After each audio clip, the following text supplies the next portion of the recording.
Marvin entered Gabriel's office with a hesitant step, clutching a sheaf of forms that seemed to multiply in his grip. The room was a curious sanctuary amid the endless white corridors of the celestial bureaucracy. Ancient tomes lined the shelves, their covers shimmering faintly as if breathing with the wisdom of Uns. Soft orbs of light floated lazily near the ceiling, casting a gentle glow that softened the sterile hum of paperwork elsewhere. Gabriel sat behind his desk, reclining slightly in his chair, his robe rumpled in a way that suggested long hours spent pondering the absurdities of divine administration. His smile, faint but knowing, greeted Marvin like a lighthouse in a fog of anxiety. "Marvin," Gabriel began, his voice a calm brook in the storm of celestial chaos. "You look like you've seen the face of the Almighty's to-do list and found it wanting." Marvin's spectacles slipped down his nose as he attempted a weak smile. "It's more than that, sir. I'm afraid we unleashed more confusion than clarity. The forms, the miracle allocations, they don't seem to follow the manuals. I'm fumbling in the dark, and I fear the whole system might collapse under the weight of my errors." Gabriel chuckled softly, tapping a finger on a particularly thick volume titled Divine Procedures and Their Discontents. "Ah, yes, the manuals, written by angels who never expected a clerk with 2 left feet and a penchant for chaos to read them." Marvin shifted uneasily, the weight of his self-doubt pressing down. "But isn't order the foundation of this place? Without it, how can miracles be managed? How can we trust that blessings reach the right hands?" Gabriel leaned forward, folding his hands on the desk.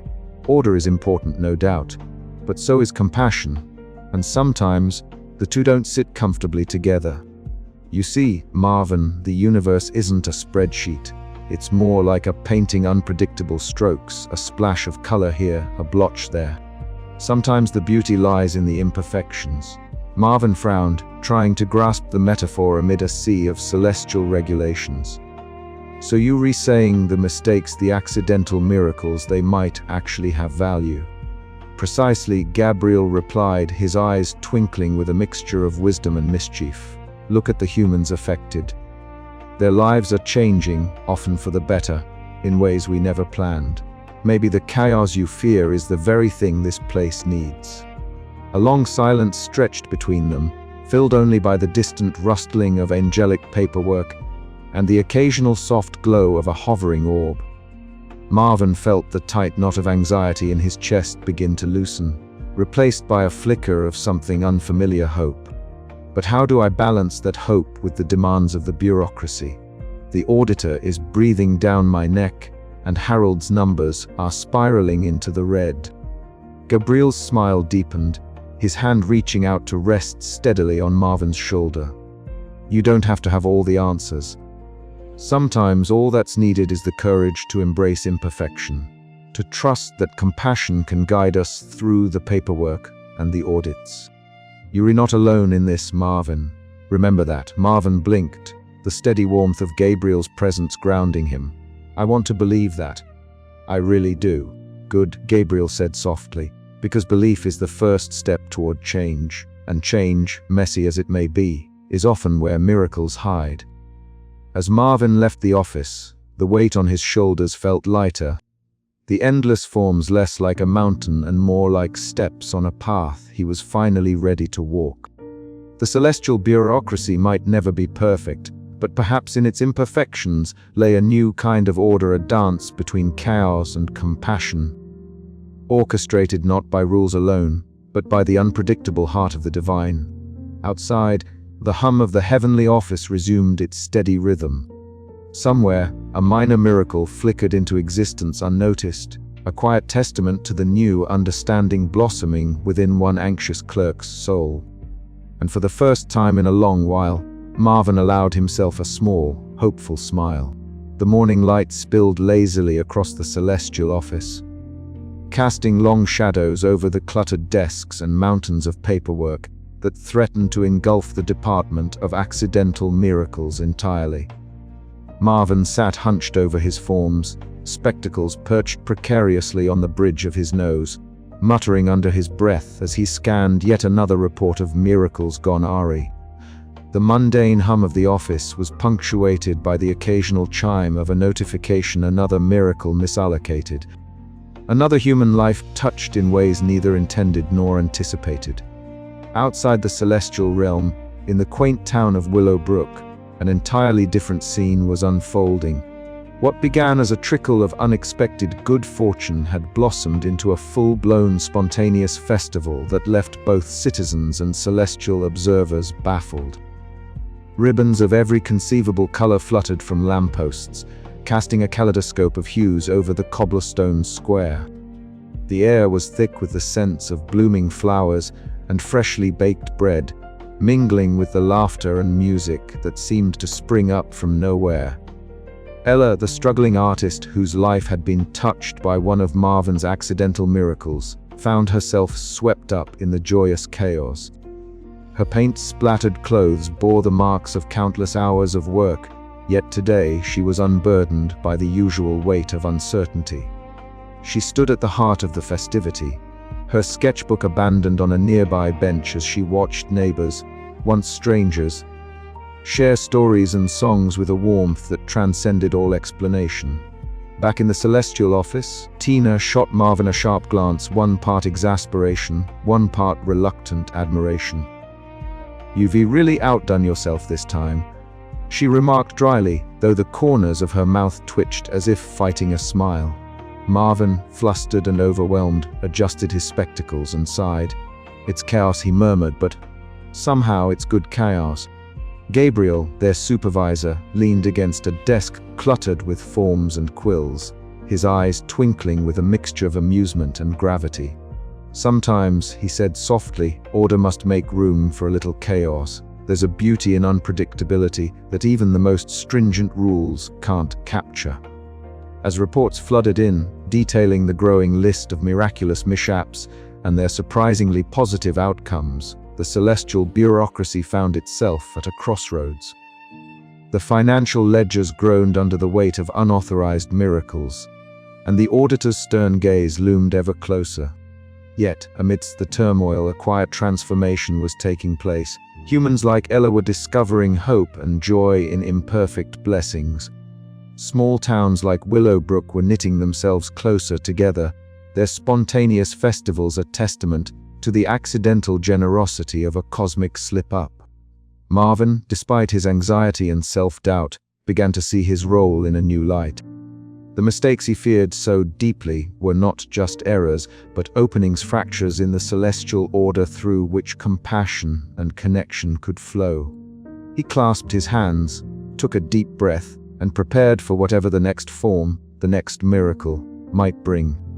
And as the sun dipped below the horizon of both earth and heaven, the laughter from Willowbrook's festival echoed faintly upward, a reminder that sometimes the most beautiful miracles are those that come unbidden and unplanned. But what would happen when the Celestial Board convened next? Would they see the value in this chaos, or would the auditor's shadow grow too long to ignore? Marvin's journey was far from over, and the story of the Department of Accidental Miracles was just beginning to reveal its true, unexpected heart. The Celestial Office, usually a place of quiet, dull efficiency, felt unnervingly charged that morning. The soft hum of the overhead lights was no longer a comforting background noise, but a sterile buzz that seemed to amplify every nervous breath Marvin took. His spectacles slid slowly down his nose as his fingers trembled slightly over the stack of paperwork before him. Each sheet a testimony to mistakes he had desperately tried to correct and failed. A sudden sharp knock at the doorframe jolted him. The figure that entered was the very embodiment of order and severity, the auditor. With his tightly pressed lips and cold, calculating eyes, he carried his ever-present ledger like a shield and a weapon alike. The room seemed to shrink under his gaze. "Marvin," the auditor began, voice low and steely, "the spiraling chaos of unauthorized miracles cannot continue. The Celestial Board is convening, and I have been instructed to bring your failings to their attention."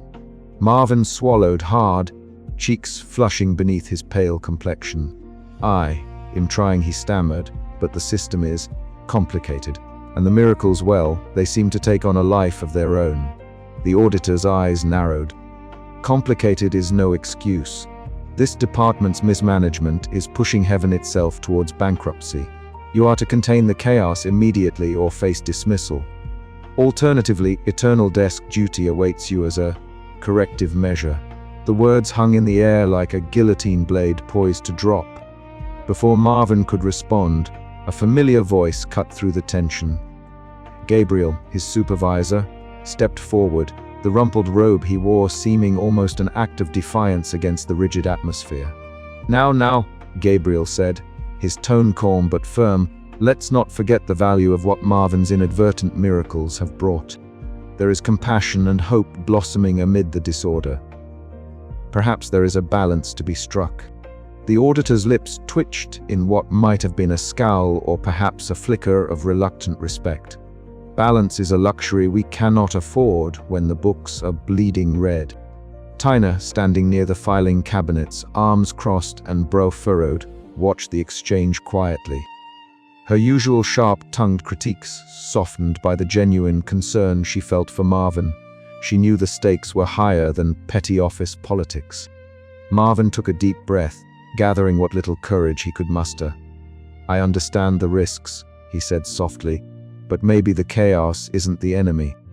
Maybe it's a sign that our system needs to change, that miracles like people are unpredictable." The auditor's ledger snapped shut with a sharp clap. "Your optimism is noted, clerk, but optimism will not save us from insolvency. Prepare to face the board." As the auditor turned to leave, the room felt heavier, the silence that followed pregnant with unspoken questions and fears. Marvin's fingers clenched the edge of his desk. Despite the dread, a small spark of determination flickered within him. Outside the office, the celestial board was already gathering, their whispers a murmur of impending judgment. The fate of the Department of Accidental Miracles and Marvin's own future would soon be decided under the stern gaze of divine order. But within the quiet turmoil of that office, amidst the scattered papers and slipping spectacles, a quiet revolution was beginning to take shape, one that might just redefine what it meant to grant a miracle. The door clicked shut behind the auditor, leaving Marvin alone but no longer quite so powerless. The storm was coming, but he was ready to face it. Because sometimes the greatest miracles came not from perfect plans, but from the beautiful chaos of mistakes. And with that thought, Marvin prepared to stand before the heavenly board, ready to argue for a world where compassion might just outweigh control. The clock on the wall ticked steadily onward, counting down to a moment that would change everything.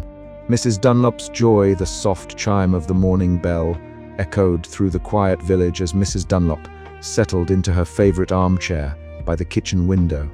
The light of dawn filtered gently through the lace curtains, painting her cozy room in hues of gold and amber. Outside, a hummingbird darted with delicate precision around the blooming cherry tree, its iridescent feathers catching the sun's early rays. The world seemed to hold its breath in a moment of serene wonder. For Margaret Dunlop, life had been a series of slow days and quiet evenings, marked by routine and a gentle acceptance of solitude. At 78, the days blended softly into one another, each indistinguishable from the last. But recently, something unusual had begun to stir in her world, a subtle spark of vitality she could neither explain nor resist. It started with the roses. Her once neglected garden now bloomed with an unexpected fervor, petals unfolding in vibrant bursts of color and fragrance. Neighbors noticed the change too. The faded woman who had once shied away from company now smiled easily, her laughter a warm ripple that spread through the small community. It was as if an unseen hand had woven a thread of joy into the fabric of her days. Unbeknownst to her, this was no ordinary bloom of happiness, but the consequence of a clerical error in a celestial office far above the clouds. Marvin, the well-meaning but accident-prone clerk of the Department of Accidental Miracles, had mistakenly granted Mrs. Dunlop a blessing intended for another. The paperwork had been shuffled, the forms misread. and what was meant to be a minor miracle for one person had landed gently, like a falling leaf, into the hands of another. Marvin's footsteps hesitated outside Mrs. Dunlop's quaint home, a small brick cottage with ivy creeping up its walls and windows adorned with flower boxes. His spectacles slipped down his nose as he fidgeted nervously with the stack of celestial forms clasped awkwardly in his hands. The weight of responsibility pressed on him, mingling with a deep-seated worry about the chaos his mistakes might have sown. Inside, Mrs. Dunlop was arranging cups and saucers for her afternoon tea, humming a tune remembered from younger days. The doorbell rang, breaking the quiet hum of the house. She opened the door to find Marvin standing awkwardly on the doorstep, cheeks flushed and eyes wide with a mixture of apology and hope. "Mrs. Dunlop, I'm Marvin," he began, his voice uncertain. "I work in the Department of Accidental Miracles. I believe a miracle was mistakenly granted to you. Or rather, to you instead of someone else." The elderly woman regarded him with a twinkle in her eye, a gentle smile tugging at the corners of her lips. "Well now, isn't that a story? Accidental miracles, you say? That explains a few things, doesn't it?" Their conversation unfolded with a blend of awkwardness and warmth. Marvin explained the celestial bureaucracy, the endless forms, and the mix-ups that sometimes happen despite the best intentions. Mrs. Dunlop listened, nodding thoughtfully, before shrugging with a quiet amusement. "I suppose it doesn't really matter how it came about," she mused. "The important thing is that I feel alive, more than I have in years." Word of Mrs. Dunlop's renewed spirit spread quickly, and soon her home became a hub of laughter and shared stories. Neighbors gathered for impromptu tea parties, drawn by the infectious joy radiating from the little cottage. The accidental miracle had ignited a small but potent flame of community and kindness. Gabriel, Marvin's supervisor, observed these developments from a distance. Leaning against a lamppost with his usual knowing smile, he watched the simple, beautiful chaos unfold. The celestial system they maintained was meant to be orderly and efficient, but here was proof that sometimes imperfection brought unexpected gifts. "Perhaps," he whispered to himself, "there is more to this than rules and ledgers." Back inside Mrs. Dunlop's kitchen, the afternoon sun cast long shadows across the worn wooden floor. Marvin, now more at ease, shared a cup of tea with her, the two of them quietly acknowledging the strange but wonderful consequences of a bureaucratic blunder. As the day faded into twilight, the hummingbird returned, its wings a blur of shimmering light. Mrs. Dunlop smiled, her heart light, and Marvin felt a flicker of hope that even in chaos, there could be grace. The chapter closes on this gentle note of human resilience and the quiet power of accidental blessings, setting the stage for the celestial office to confront the larger implications of their flaws and the unpredictable beauty of divine imperfection. Yet, as Marvin walked back to the office, under a sky slowly darkening with stars, a question lingered in his mind. Can a mistake that disrupts order also create genuine happiness? The answer, he suspected, would not be found in the neat stacks of paperwork waiting for him, but in the lives touched, sometimes by accident, sometimes by grace. The fluorescent lights buzzed incessantly, a steady, grating hum that matched the tremor in Marvin's hands. His desk was buried under a mountain of paperwork forms stamped with celestial seals, petitions for miracles, incident reports, and an ever-growing pile of error notices that bore his own shaky signature. His spectacles, perpetually sliding down his nose, were fogged from the warm breath of anxiety that escaped him in shallow, hurried sighs. He reached again for the topmost form, his fingers brushing the edge, but the world around him seemed to tilt. Marvin blinked.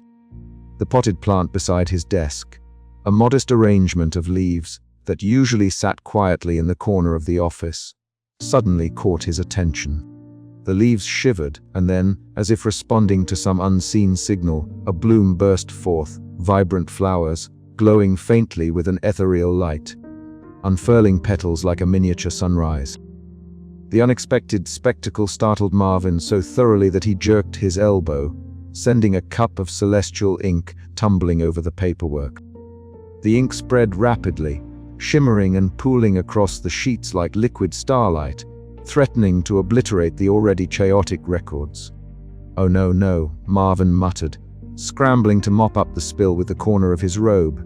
His voice was tight, edged with panic. "Not now, not today." As he fumbled, a faint chime echoed through the office, a soft, almost musical tone that signaled the activation of a minor miracle. Marvin's heart pounded. The realization hit him like a tidal wave. His stress, his mounting self-doubt, was triggering unintended miracles. Small, seemingly harmless at first, but each one added to the celestial chaos that was already spiraling out of control. "Marvin," a calm voice interrupted. Gabriel appeared beside him, tall and unruffled, his rumpled robe a stark contrast to the sterile order of the office. His eyes held a flicker of knowing amusement beneath the surface of his patience. "You're doing more than just paperwork, it seems." Marvin looked up, cheeks flushed, spectacles askew.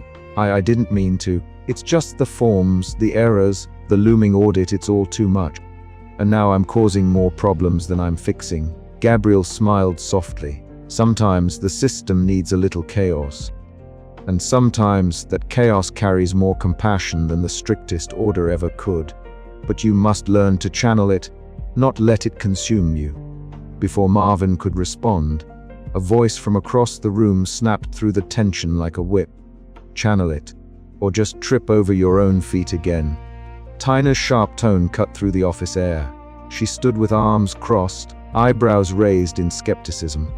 Yet, amidst the criticism, there was a subtle softness in her gaze, a reluctant acknowledgement of Marvin's earnestness.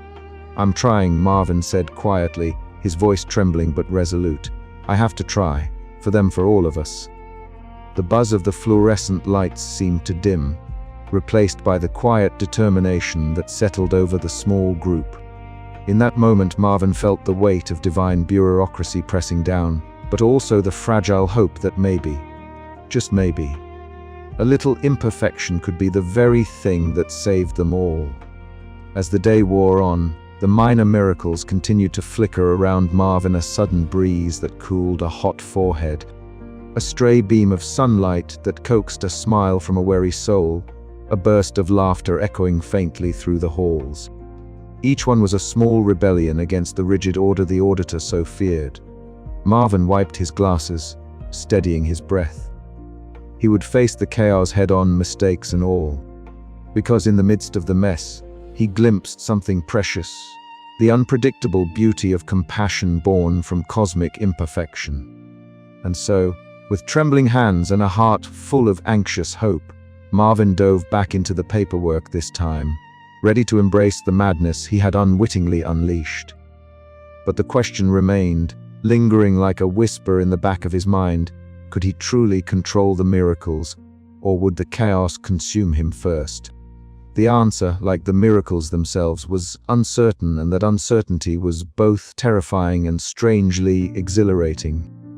The office hummed with life, both sacred and absurd, as Marvin prepared for whatever came next. Somewhere in the distance, a faint chime sounded again, a reminder that even in the most bureaucratic of heavens, miracles had a way of finding their own path. And Marvin was ready to follow them, wherever they might lead. The vast celestial boardroom was unlike any office Marvin had ever seen, and yet oddly familiar. Rows of gleaming marble seats asked around a massive circular table, each occupied by angels clad in robes that shimmered like the dawn. Above, stained glass windows threw fractured rainbows across the chamber, their intricate designs illustrating the grand tapestry of countless miracles granted throughout eternity.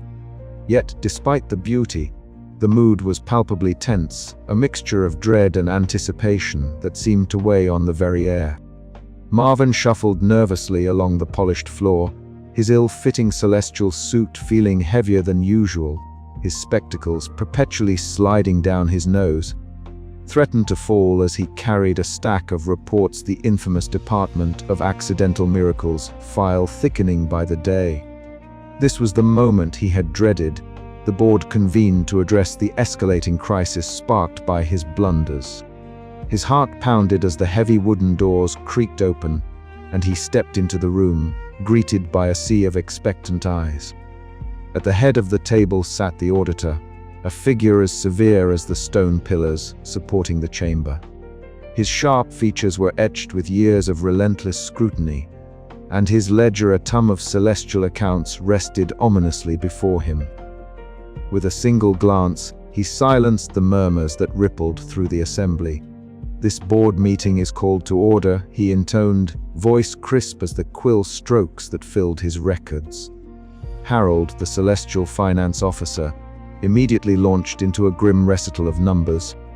"The unauthorized miracles have surged beyond any precedent," he reported, his voice tight with worry. "At this rate, the celestial treasury faces bankruptcy within a single cycle. We must act decisively to restore order and fiscal responsibility." Tina, seated nearby, exchanged a glance with Marvin, her usual sharp tongue muted by the gravity of the moment. Gabriel, Marvin's supervisor, leaned back with a knowing smile, his rumpled robe a contrast to the formal austerity surrounding them. Perhaps, Gabriel mused aloud, we are witnessing a new chapter in celestial administration, one where imperfection might hold unexpected virtues. The auditor's eyes flashed. Virtues do not pay the bills, Gabriel. Chaos is a luxury we cannot afford. Marvin swallowed hard, feeling the weight of every gaze upon him. Summoning courage he hadn't known he possessed, he cleared his throat. "If I may," he began, voice wavering but earnest, "the miracles, though accidental, have sparked hope and joy on earth. I understand the need for order, but perhaps there's room for compassion in the system. Imperfection, after all, is part of existence." A hush fell over the room. The auditor's sharp gaze softened just a fraction, but he quickly masked it with a frown. "Compassion that bankrupts us is no compassion at all." Gabriel intervened smoothly. "Balance is the art we must master, not the illusion of perfection. Marvin's mistakes have illuminated flaws in our approach. Perhaps it's time we reconsider what miracles truly mean." The debate grew heated, voices rising and falling like a tempest. Some board members demanded immediate reforms, strict rules, audits, penalties, while others whispered about flexibility and grace. Through it all, Marvin remained a fragile beacon of hope, his words echoing in the vast chamber. As the meeting drew to a close, a tentative consensus emerged. Reforms were necessary, but so was an acknowledgement of the unforeseen blessings chaos had brought. The board agreed to commission a new policy review, weighing order against the unpredictable beauty of imperfection. Marvin exhaled deeply, relief and anxiety mingling in his chest. His future within the celestial bureaucracy was uncertain, the threat of dismissal still looming. Yet, in this crucible of conflict, a seed had been planted, a hope that chaos and compassion might one day find harmony. As the angels rose and the stained glass colors shifted with the fading light, Marvin lingered a moment longer, gazing at the kaleidoscope of hues. Perhaps, he thought, the universe was not meant to be neat and tidy. Perhaps, in the messiness of miracles and mistakes, there was a divine purpose waiting to unfold. And with that thought, he stepped out of the boardroom, ready to face whatever came next, knowing that even in the most rigid of heavens, a little chaos might just be the miracle they all needed. The chapter ended not with resolution, but with a question lingering in the air. Could the celestial bureaucracy learn to embrace chaos without losing control? The answer, like a miracle, remained to be seen.